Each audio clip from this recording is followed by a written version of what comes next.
mempersiapkan peralatan yang dibutuhkan untuk praktikum, lalu membuat matriks citra 51x51 dengan menggunakan Microsoft Excel. Lalu menggunakan identitas matriks pada kolom dan baris A1 sama dengan 51 dan B1 sama dengan 51. Lalu mempersiapkan kolom dan baris B2 sampai AZ52 51x51. Lalu insert citra CT scan kepala pada kolom dan baris yang telah.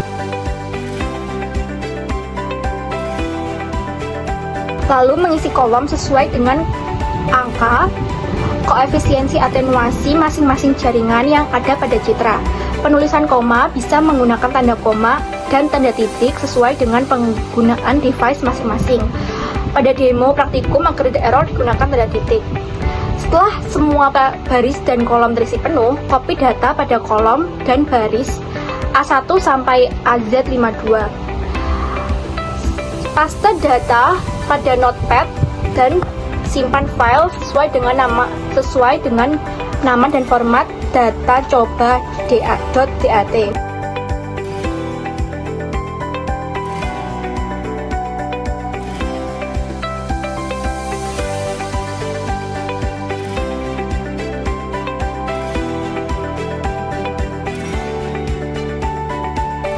Selanjutnya membuka folder program simulasi tomografi komputer, lalu buka aplikasi Translate Rotate.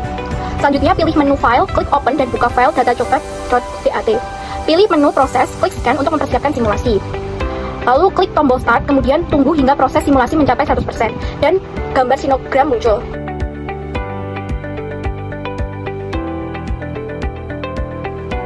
Kemudian klik menu file, pilih save dan simpan file dengan nama dan format datacoba.att.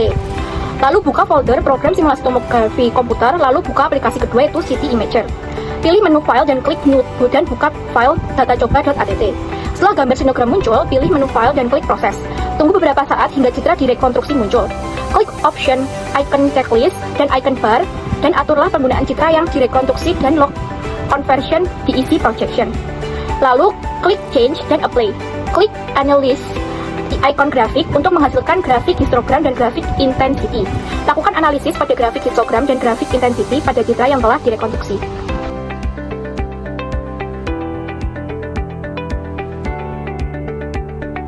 Rekonstruksi citra pada CT scan atau computed tomography scan adalah proses komputasi yang sangat penting untuk mengubah data mentah yang disebut sebagai raw data atau sinogram yang diperoleh dari pemindaian sinar menjadi gambar penampang lintang dalam bentuk irisan 2 dimensi atau 3 dimensi dari struktur internal tubuh pasien. Faktor yang mempengaruhi rekonstruksi citra yang pertama yaitu kualitas data awal, di mana kualitas sinyal atau data yang diterima sangat menentukan hasil akhir rekonstruksi. Yang kedua yaitu jumlah dan sudut pengambilan data. Semakin banyak data yang dengan sudut pengambilan yang bervariasi, rekonstruksi citra akan lebih akurat dan detail. Yang ketiga yaitu metode rekonstruksi yang digunakan.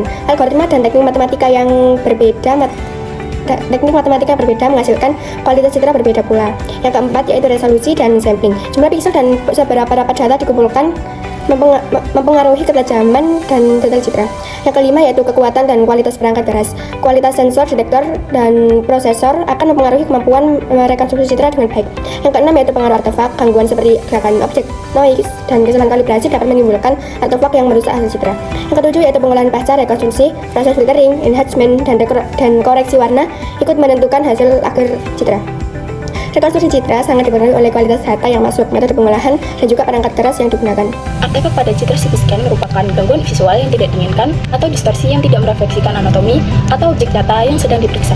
Artefak dapat menurunkan hasil kualitas pada citra diagnostik. Artefak ini dapat disebabkan oleh berbagai faktor fisik, teknis, maupun pasien yang dapat menurunkan akurasi diagnostik. Upaya dalam mengurangi artefak yang bisa dilakukan adalah dengan optimisasi parameter akuisisi, penerapan filter rekonstruksi yang sesuai, dan penggunaan algoritma rekonstruksi. Ada berbagai macam jenis-jenis artefak yang ada pada CT scan. Yang pertama, beam hardening artefak, yang terjadi akibat struktur seperti tulang tebal, logam, atau kontras yang menyerap banyak foton. Yang kedua, efek volume parsial, yang terjadi akibat flash yang tebal, struktur kecil, atau kontras teknisitas berbeda dalam satu voxel. Yang ketiga, noise tinggi, yang terjadi akibat objek sangat padat, dosis yang terlalu rendah, atau pengaturan akuisisi tidak optimal. Yang keempat, scatter, terjadi akibat struktur yang besar, densitas heterogen, atau pengaturan geometri akuisisi yang menghasilkan scatter yang banyak. Yang kelima, ringan artefak, yang terjadi akibat detektor yang buruk, band setting yang salah, dan masalah mekanik. Yang keenam, strict artefak, terjadi akibat data proyeksi terlalu sedikit, noise yang tinggi, dan kesalahan rekonstruksi. Yang ketujuh, cone beam artefak, yang terjadi akibat sudut sinar cone beam yang melebar. Yang kedelapan, shading artefak, yang terjadi akibat detektor tidak seimbang, filter spektrum energi tidak optimum, dan rendahnya kalibrasi. Yang 9, metal artifact, yang terjadi akibat adanya benda logam. Yang ke-10, truncation, yang terjadi akibat FOV terlalu kecil, kolimasi yang tidak sesuai, pasien yang terlalu besar melewati area detektor.